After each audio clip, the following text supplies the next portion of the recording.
At 1:23 a.m., the bathroom light clicked on before I touched the switch. The clerk had told me not to stand under it.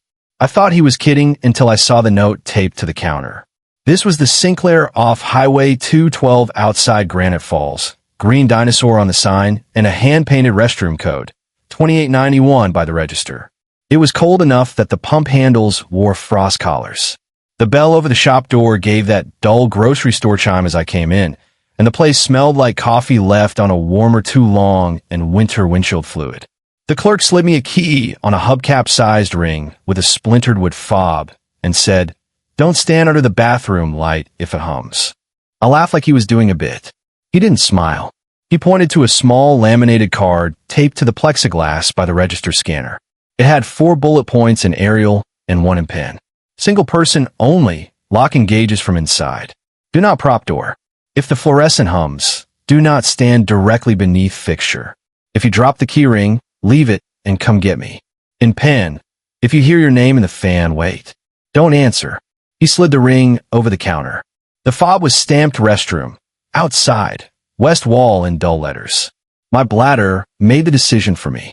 I nodded, said thanks, and pushed back into the kind of winter dark that absorbs engine noise and makes headlights feel private.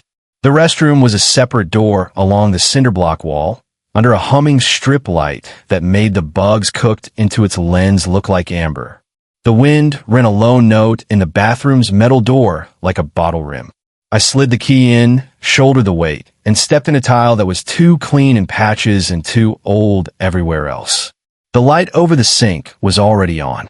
I hadn't touched the switch. It had that pharmacy white color that drains pink from your skin and makes stainless steel look blue. A printed cleaning log was clipped to the paper towel dispenser. Initials, date, time, every hour until 10 p.m., then blank lines. Someone had penciled a soft note at the bottom. After 11, leave the switch alone. The faucet handles had a hard water crust. The soap pump stuck for a second before the tired bubble belched onto my palm. I locked the door and listened to the deadbolt seat, because alone in a bathroom at that hour, you listen to hardware like it's a person. The fan above the stall coughed and settled into a low treadmill sound. Between cycles, the room had that terrarium silence where your own breath seems imported. I peed, washed, and dried my hands on my jeans because the towel roll was a lie and the hand dryer was the kind that pushes body temperature air and a headache. As I reached for the door bowl, the fluorescent over the sink hummed higher, thin and waspish, and a moth body sizzled in the lens with a soft tick. The switch plate next to the mirror had a label under Scotch tape. Leave on. Even if I wanted to turn it off, the rocker was gummy with paint. I told myself I was being dramatic and slid the bolt back. Something tapped the door from the other side.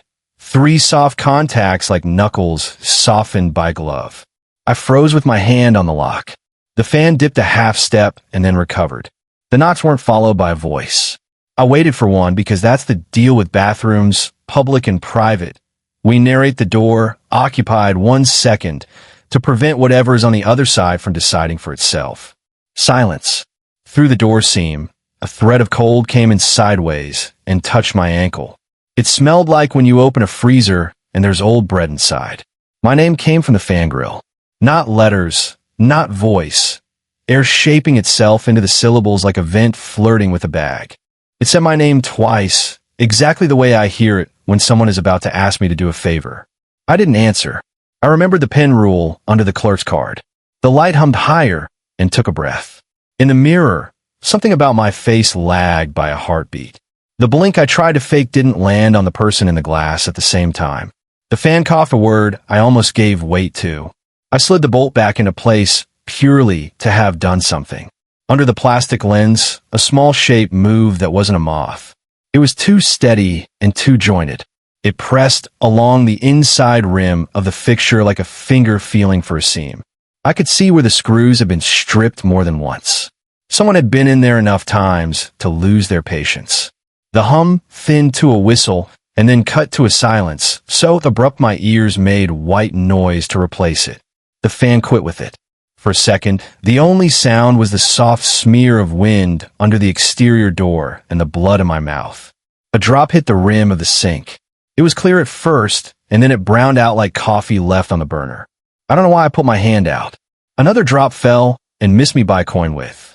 It came from the exact center of the light. I could see something dark collected there, like a pupil. I stepped back until my shoulders touched the door. I thought about the clerk's eyes when he said, "Don't stand under the light." How he hadn't been joking at all. The bolt felt less real than the fact of my own breath. Something knocked, and the light breathed. I kept my eyes on the bolt and talked out loud, so I wouldn't look up. "I'm leaving now," I said to the door, because saying it to anything else felt like an invitation. I slid the thumb turn, gripped the handle, and paused with the key ring balanced in my palm. The fob splinter caught my glove. It hurt anyway. A drop hit the back of my hand and slid cold toward my wrist. I didn't move. Under the lens, the shape pressed again like a fingertip learning the circumference of my fear. I opened the door 2 inches and let the night push in. The air carried diesel and something sweet like antifreeze. The strip light over the exterior walkway buzzed and drew a pale circle outside that didn't quite reach the threshold. The hinge had a gritty scrape. I slid through sideways. The key ring slipped. It bounced once on tile, rang the kind of note that begs to be chased, and rolled in a lazy, certain arc under the glow of the light. It stopped exactly at the center tile, seen beneath the fixture. The pen line on the clerk card came back to me. "If you drop the key ring, leave it and come get me." I left it. I told myself the inside lock didn't need the key anyway. I stepped wide around the circle of light, like people do around a wet paint sign no one is watching. The bell over the store door chimed once, and then again too fast, like a rewind glitch. Through the glass, I saw the clerk's head lift and then lower like a loop. He was alone, eyes on the counter. A radio behind him whispered static with the shape of music. I knocked on the glass with one knuckle, and he flinched a second before my hand made contact. Then he was normal again, leaning toward me, unlocking the side door to the counter lane. "You didn't stand under it, did you?" he said, and I heard fear where there should have been teasing. "No." His shoulders loosened a hair. "Leave the ring," he said. "I'll get it open." "It's policy," he added, and slid the laminated card toward me like it mattered that paper said it. There was a new pin line under the others I swore hadn't been there 5 minutes earlier. "If it drips, don't catch it." I wiped my hand on my jacket. It left no mark I could see. "Why that rule?" I asked, and hated how much I wanted him to have a reason that would make it all mechanical. He tapped the card with a bitten nail. "The light likes a person stopped under it." "Likes? I don't know another word," he said. He glanced at my wrist like he was checking for a stamp. "You get the coffee?" he asked, to move us back into a world with cash and lids. I shook my head and paid for gas and a Snickers I didn't want. When he handed me my change, our fingers didn't touch, and he looked weirdly relieved. On my way out, the bell chimed once, and I counted because I had begun to hate coincidences. 1. Outside, the walkway light hummed in a new pitch, somewhere between a tea kettle and a heart monitor. The ring was still under it, exactly centered like a coin on a magician's table. My car idled at pump 4, dash glow painting the windshield faint blue.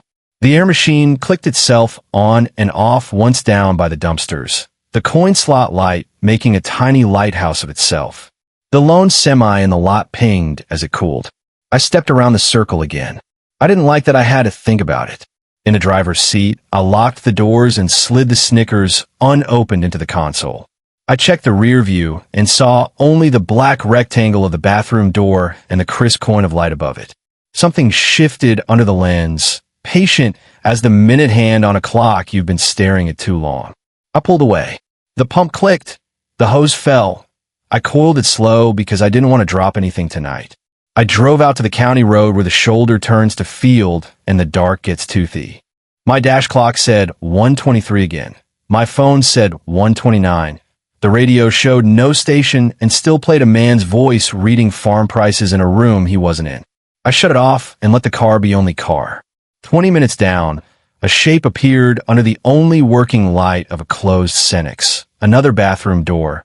Another lens full of cooked bugs. It wasn't a person. It was the shape a person makes in your head when you try not to look full on. I drove past without slowing, but my shoulders moved like the world had a low ceiling. The rear view collected it and made it level with my back seat. I didn't look again. When I finally pulled into my driveway, the porch light was on though I'd left it dark. Snowmelt patted from the gutter in tiny applause. In the garage, above my workbench, a thrifted shop light I hadn't used in years hummed awake and then died. I sat with the engine off and listened to the quiet step back into place around the house. The dome light in my car did not come on when I pulled the key. It never does unless I press it. I pressed it to prove something simple still obeyed me. It flicked once and went dark. Then it came back on in a colder color that had no business inside my car. A moth body I hadn't seen before lay in the lens like punctuation. I sat very still while the dome light hummed, and I did not stand beneath it that night.